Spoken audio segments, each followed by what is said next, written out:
Corona के खिलाफ लड़ाई में जनता कर्फ्यू से लेकर आज तक हम सभी भारतवासियों ने बहुत लंबा सफर तय किया है।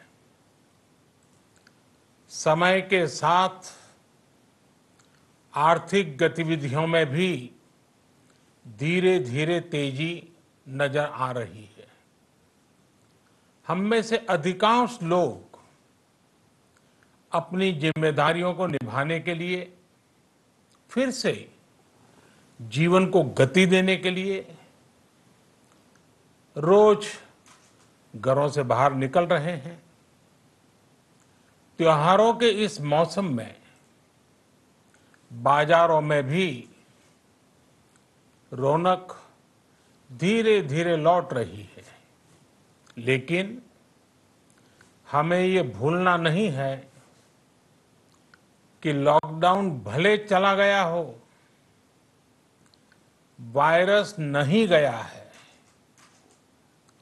बीते 7-8 महीनों में प्रत्येक भारतीय के प्रयास से भारत आज जिस संभली हुई स्थिति में है, हमें उसे बिगड़ने नहीं देना है और अधिक सुधार करना है। आज देश में रिकवरी रेट अच्छी है, फैटेलिटी रेट कम है। भारत में जहां प्रति 10 लाख जनसंख्या पर करीब 5,500 लोगों को कोरोना हुआ है, वहीं अमेरिका और ब्राजील जैसे देशों में ये आंकड़ा 25,000 के करीब है। भारत में प्रति 10 लाख लोगों में मृत्यु दर 83 है, जबकि अमेरिका, ब्राजील, स्पेन, ब्रिटेन जैसे अनेक देशों में ये आंकड़ा 600 के पार है।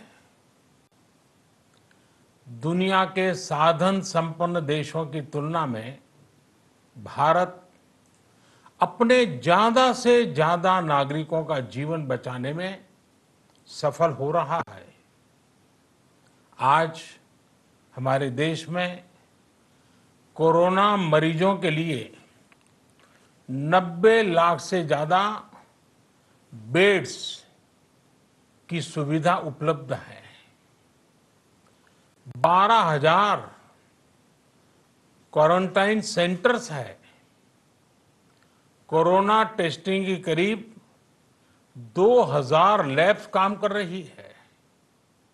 देश में टेस्ट की संख्या जल्द ही 10 करोड़ के आंकड़े को पार कर जाएगी। कोविड महामारी के खिलाफ लड़ाई में टेस्ट की बढ़ती संख्या हमारी एक बड़ी ताकत रही है।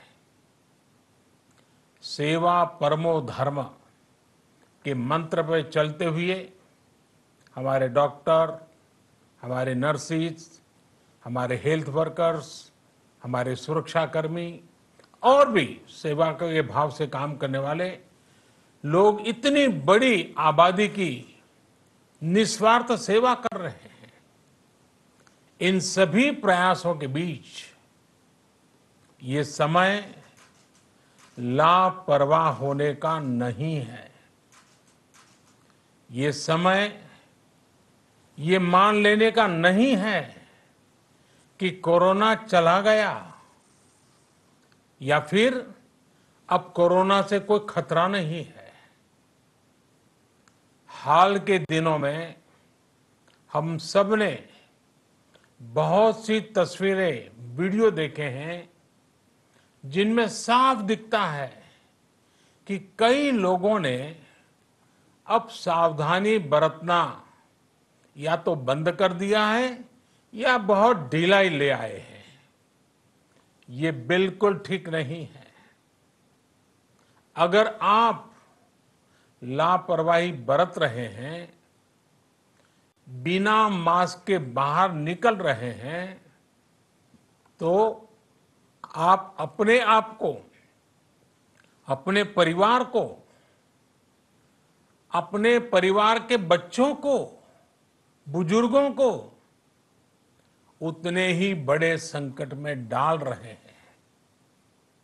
आप ध्यान रखिए, आज अमेरिका हो या फिर यूरोप के दूसरे देश, इन देशों में कोरोना के मामले कम हो रहे थे, लेकिन अचानक से फिर से बढ़ने लगे हैं और चिंताजनक वृद्धि हो रही है। साथियों, संत कबीरदास जी ने कहा है, पक्की खेती देख के, पक्की खेती देख के गर्व किया किसान, अजहू जोला बहुत है, अजहू जोला बहुत है, घर आवे तब जान। अर्थात कई बार हम पकी हुई फसल देखकर ही अति आत्मविश्वास से भर जाते हैं कि अब तो काम हो गया, लेकिन जब तक फसल घर न आ जाए तब तक काम पूरा नहीं मानना चाहिए। यही कबीरदास जी कह के गए हैं। यानी जब तक सफलता पूरी न मिल जाए, लापरवाही नहीं करनी चाहिए। साथियों, जब तक इस महामारी की वैक्सीन नहीं आ जाती, हमें कोरोना से अपनी लड़ाई को रत्ती भर भी कमजोर नहीं पड़ने देना है।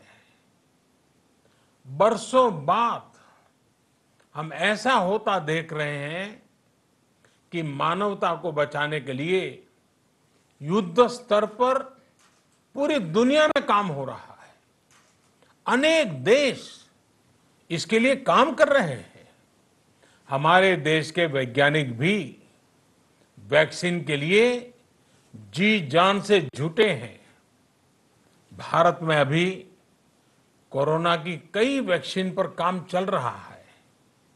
इनमें कुछ एडवांस स्टेज पर है, आशास्पद स्थिति दिखती है। साथियों, कोरोना की वैक्सीन जब भी आएगी, वो जल्द से जल्द प्रत्येक भारतीय तक कैसे पहुंचे, इसके लिए भी सरकार की तैयारी जारी है।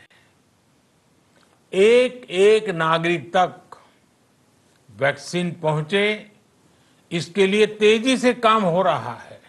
साथियों, रामचरितमानस में बहुत ही शिक्षाप्रद बातें हैं, सीखने जैसी बातें हैं, लेकिन साथ साथ अनेक प्रकार की चेतावनियां भी हैं। जैसे रामचरितमानस में बहुत बड़ी बात कही गई है, रिपु रुज पावक पाप, रिपु रुज पावक पाप, प्रभु अहि गनीय न छोट करी। अर्थात आग, शत्रु, पाप यानी कि गलती और बीमारी, इन्हें कभी छोटा नहीं समझना चाहिए।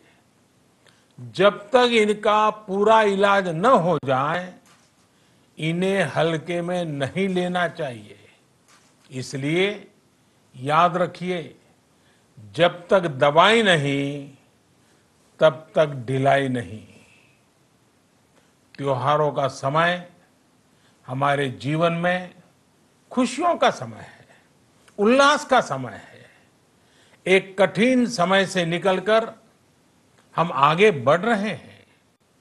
थोड़ी सी लापरवाही हमारी गति को रोक सकती है, हमारी खुशियों को धूमिल कर सकती है। जीवन की जिम्मेदारियों को निभाना और सतर्कता, ये दोनों साथ साथ चलेंगे, तभी जीवन में खुशियां बनी रहेगी। 2 गज की दूरी, समय समय पर साबुन से हाथ धुलना और मास्क लगाना, इसका ध्यान रखिए। और मैं आप सबसे करबद्ध प्रार्थना करता हूं, आपको मैं सुरक्षित देखना चाहता हूं, आपके परिवार को सुखी देना चाहता हूं। ये त्योहार आपके जीवन में उत्साह और उमंग भरे, ऐसा वातावरण चाहता हूं। और इसलिए मैं बार बार हर देशवासी से आग्रह करता हूं। मैं आज अपने मीडिया के साथियों से भी, सोशल मीडिया में जो सक्रिय हैं उन लोगों से भी बड़े आग्रह से कहना चाहता हूं कि आप जागरूकता लाने के लिए, इन नियमों का पालन करने के लिए जितना जन जागरण अभियान करेंगे, ये आपकी तरफ से देश की बहुत बड़ी सेवा होगी। आप जरूर हमें साथ दीजिए, देश के कोटि कोटि जनों को साथ दीजिए। मेरे प्यारे देशवासियों, स्वस्थ रहिए, तेज गति से आगे बढ़िए और हम सब मिलकर के देश को भी आगे बढ़ाएं। इन्हीं शुभकामनाओं के साथ नवरात्र, दशहरा, ईद, दीपावली, छठ पूजा, गुरु नानक जयंती समेत सभी त्योहारों की सभी देशवासियों को एक बार फिर से बहुत बहुत बधाई देता हूं। धन्यवाद।